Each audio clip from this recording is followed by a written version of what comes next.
Welcome to Passionate World Talk Radio. Educate, enlighten, entertain.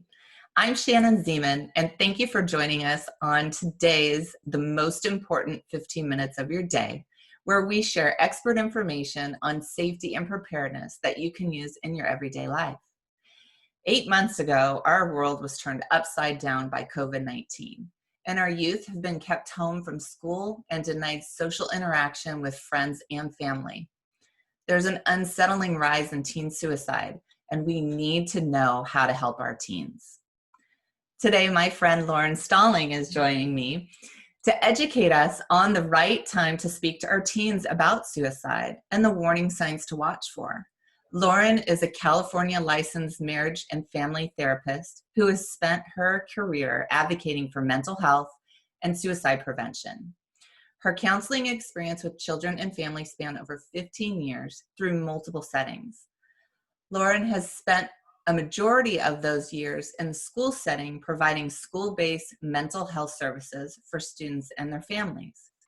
She is most proud of being the leader of the first California high school to initiate the Hope Squad program. Hope Squad is a peer-based suicide prevention program based out of Utah and aimed at training youth on destigmatizing mental health, knowing the signs of suicide, and ultimately leading their peers to help and safety. Lauren also regularly trains school staff on suicide prevention and is passionate on sharing her expertise on this subject.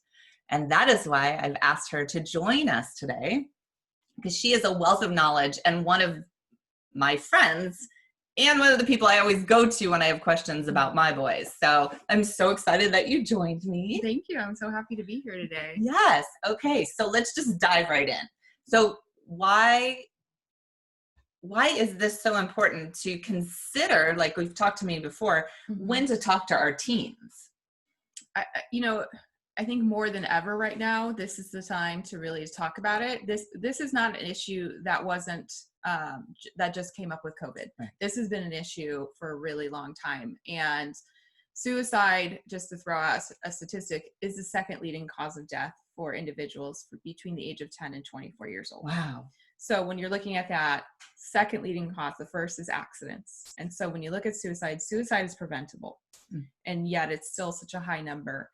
And why I think I'm so happy that you brought me on to talk about this is because I think that families and parents are scared to talk about suicide with their kids. And I really hope that this conversation today helps explain why you shouldn't be scared to have that conversation and why having that conversation could save a life. I think you're right on, as a parent, you're always afraid you don't want to plant the seed of a thought. And so instead of bringing it up, sometimes we just ignore it. But I feel like in anything on driving a car, we have to, you go through steps and learning and everything about it. I think this is a great thing that you're here to help us and to kind of take the, like you said, the stigmatism away from it. So I think that would be great. So can you explain to us some of the warning signs about suicide, maybe what we should educate our kids to look for or what we should be looking for? Yeah, the first thing I really want to point out too, and just have everyone be aware of, is the brain development that's going on with teenagers, and why that's so important, because the brain is still developing, and the brain is not fully developed until they're 25 years old. Right. So when you have these arguments with your teenager of like, why didn't they just do this? And why didn't they just pick up things? Or why did they make that stupid decision? It's because this area is underdeveloped. Which is so hard to remember because they look, especially in high school, they look like they're big people. They do. And it's hard to, I think, as adults, put ourselves back into the shoes of an underdeveloped brain, because our brains, hopefully, are in a good spot. Maybe. But that's just why. I just want people to acknowledge that they don't have all of the connections made yet. Yeah. And this is a really important time to model the right things to do and to talk about what the right things are to do. And when they do make mistakes, not pointing it out necessarily always as like this big mistake that can't be corrected. It's how can we learn from these mistakes? So that's the biggest thing I want people to acknowledge. I love that. Say that again, because I need to remember that all the time, but I love that for their age and how we parent. Yes. So the mistakes being, we can't always look at everything as bad, right? Mm-hmm. We are always looking at it. It's a learning experience. What did I do wrong? And what can I do differently next time? The goal is, yes, I made a mistake, but the goal is what do I learn from that to correct it for the future? So that's why you do have to have your teenagers sometimes make mistakes, which I know is hard for parents. It really is. It really is. So getting into a little bit of the warning signs, it's really important. I think, if families are listening to this, kids are listening to this, I really want you to pick up on some of these things, because 4 out of 5 attempts and completions of suicide will have shown signs.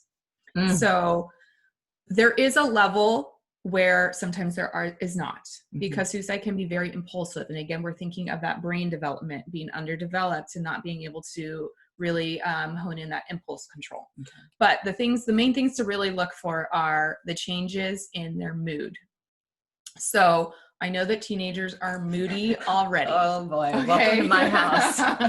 But we are looking for things that are out of the norm, or things that are a quick shift. And so one thing to really point out too is that with children and adolescents, depression sometimes exhibits as irritability or anger. And so that's not as common as for adults, where you have more of the sadness and those kind of emotions. So looking at really increased irritability or anger or outbursts, that's a sign to always just to be aware of. I've never heard that before. Yeah. So it's always good to know, because they think that, my teenager's just being a jerk. Well, it could be that maybe there is some depression going on too. Okay. So the mood, you're looking at mood, you're looking at changes in behavior. So they're engaging in a lot more risky taking behaviors. Maybe there's some drug use going on. Maybe they're starting to give away their belongings. And so that's a really key thing to look for, because if a teenager gives away their laptop or their cell phone or something that is very important to them, you have to be asking yourself, why are they giving away something so important? So that's always something to consider as well. We're looking at verbal statements as well. So right nowadays, you're going to see a lot of these on social media. So there is a lot of, and I don't necessarily always want to say it's a cry for help, but there are postings that do happen when a teenager is trying to reach out for that lifeline because they're too scared to ask for help for themselves. So be aware of those social media posts of, I just can't be here anymore. There's no point. Goodbye, everybody. Things like that. And so this could be through social media. This could be for an actual conversation, text messages. I can't tell you how many peers I've had come in to let me know somebody was struggling from a social media post. So again, that piggybacking on that, doesn't that resonate the importance of following your child on social media, or kind of glancing over their phone on messages that they're sending or things? Would that be? Yeah, I think that's a tricky one, because as a teenager too, you want them to learn how to be autonomous from you as well. So a little bit of that is finding the right balance of giving them their independence. And so I don't always super support looking at everything that they're doing on their phones, but I do think that some guidance and some supervision with it is okay. It's just, especially if you have younger ones, really being on it with the younger ones. But as they get older, I know that's a tricky subject, and that's an opinion I think for every family member has to figure out what's the right balance for that. So those are kind of the main things that we're looking at as far as warning signs go. We're looking at mood, behavior, statements. So talk. Okay. Some things to consider too is if there's a family history of suicide, or if they've just lost somebody as well. There have been stories. There was a story that was told to me from a Hope Squad training that I went through. The teenager had broken up with his girlfriend, and he decided, well, I'm just going to shoot myself, and by Sunday we'll be back together. So when you think of the kind of the brain development, you're hitting the brain development, and like not really thinking clearly, and then you're thinking of this huge event that happened in their life. So we have to consider right now, COVID is that huge event that's going on for teenagers. So just being aware that this is really difficult for them and that we just need to make sure that we have this conversation with them. And I'm going to give some helpful tips on how to talk with your teens as well. Yeah, I would love that, because that's definitely an area that, like the sex talks isn't fun either, but these are conversations that we have to have with our kids. And unfortunately, I've never gotten a manual that's explained to me how, I don't think there is one. We just never have that. So how do we approach this by talking with our children, and what is it that we say, or how do we start this conversation? You just start it. So, and you had mentioned it earlier that you were worried that if we talk about it, it plants the seed. But the research will show that is not supported, that actually talking to somebody about suicide actually relieves the stress with it. So that person then goes, oh my gosh, this person is willing to talk to me about this really taboo topic, and they're okay with it. I can now talk about how I'm feeling. So that's what you want it to be. And you want to be very, very specific on the wording. You want to say, are you thinking about hurting yourself? Are you thinking about killing yourself? Have you had any thoughts of suicide? You don't really want to skirt around it. Okay. Using suicide is the best language to use, because then they know they're okay with talking about it. And they're okay with just saying it. So if you have to have a conversation in front of your mirror before and practice saying suicide, I encourage it. I'm okay with saying it because I've had to ask the question so many times to teens that to me it's just second nature. I don't beat around the bush with it. I just go straight to it. But a lot of times after you have that conversation, they just release, and you can see it in the body language too. They just go, oh my gosh, I just feel so much better just talking about it now. And so that's the main thing, is you just need to listen. It's not the time to go in and save the day. It's the time to use your active listening and some empathy and just say, wow, that must have been really hard for you to say that. And I really appreciate you sharing that with me. And so those statements alone will be more impactful than, let's get you help right now. What can I do to help you? Right. So just sitting with them in that moment and thanking them for sharing that information and going, okay, so now that we've talked about this, let's talk about how we can support you. That's perfect.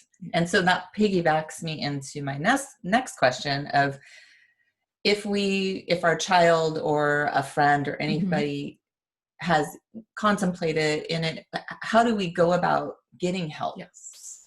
So there's a lot of different ways to access help. The first thing really to consider, if in the moment that person is in danger of hurting themselves or others, and you are unable to keep them safe, the number one thing to do is to take that person to the emergency room so they can be evaluated.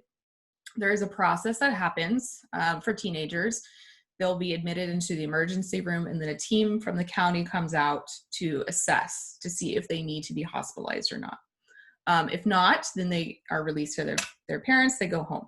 And so it can be a very lengthy process.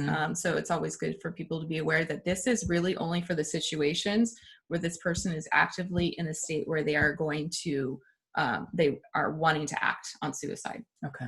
So you can always call the police department to come out to your home as well. They can do the assessments as well.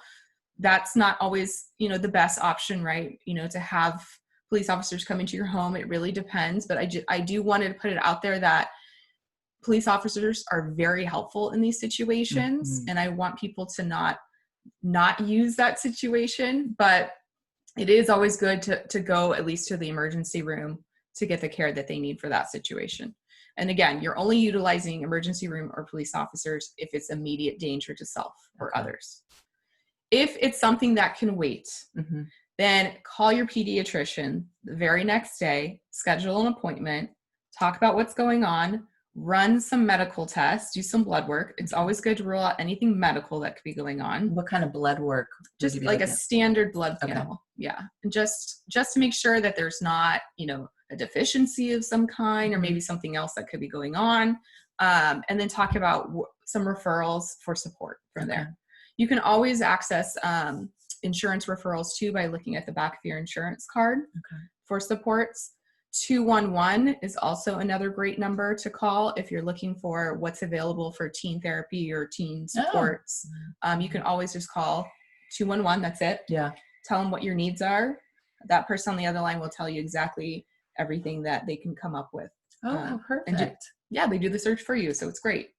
Then even another new thing I've learned today. Yes. I love it. Yes. And then Dee Hirsch is a really, really great resource. And I wish, we weren't in COVID and we could do more things in a group setting, but Dee Hirsch has a lot of great resources. I believe that they're doing a lot of online supports as well, but they really specialize with individuals who have attempted suicide, family members who are survived by somebody who has completed suicide. So they do a lot of groups, and they do a lot of healing for family members and for friends and for the individual themselves if they've had attempts or have had these situations. And that's so important to take care of the whole family. Yes, it is. So those are really, really great resources. Dee Hirsch, it's 2 words. And then the last number I want people to have, and maybe just to have in your phone, is the National Suicide Prevention Lifeline. And so this number is available 24 hours a day. You can call in at any time. There is always a person that will be able there to talk you through things. They might ask you some information so that they can send help. So that is something I want people to be aware of. But the number is 800-273-8255. Perfect. And we will also put the phone number and these other links on our blog. So if anybody is wanting them, you can always go to our blog under this podcast and be able to find all that information and more. So I want to thank you so much for being here. There was so much more we want to talk about. So Lauren will be coming back, and I'm hoping to get her on here in like every other month. If there's any questions that anybody has on this subject or any other teen and family questions that you might have for Lauren, you can always email me and we'll put those to the front of our next conversation. We're trying to keep this really live. My kids are going through home, schooling at home and distance learning, and everything's really hard for everybody. So is there any last tidbits that you'd like to share or any closing? Yeah, I just want to say, I know it's a hard time for everybody. So just making sure that we're all taking care of ourselves. Self-care is super important right now. Yeah. Nobody should be thinking that they don't have time to take care of themselves.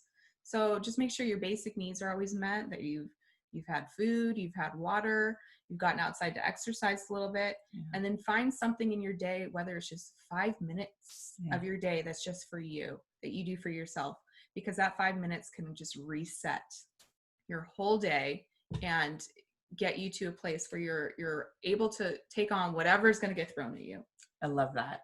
I've been playing in the mornings at my house, Don't Worry, Be Happy, and being really stupid and dancing around the house and making my boys just laugh at me. I try to get them to dance, but they won't dance. But just getting them to laugh to change that mood. So I love that. You have to do that. Yes.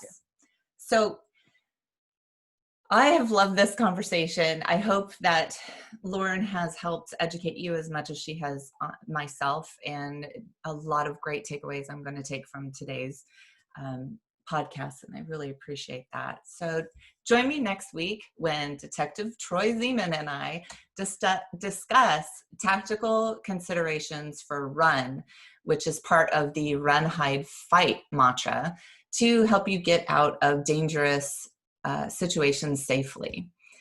Again, thank you so much for listening to Passionate World Talk Radio. You have just been listening to the most important 15 minutes of your day with me, Shannon Zeman, and you can listen to this podcast wherever you find your podcasts. And just remember, with knowledge, you have the power.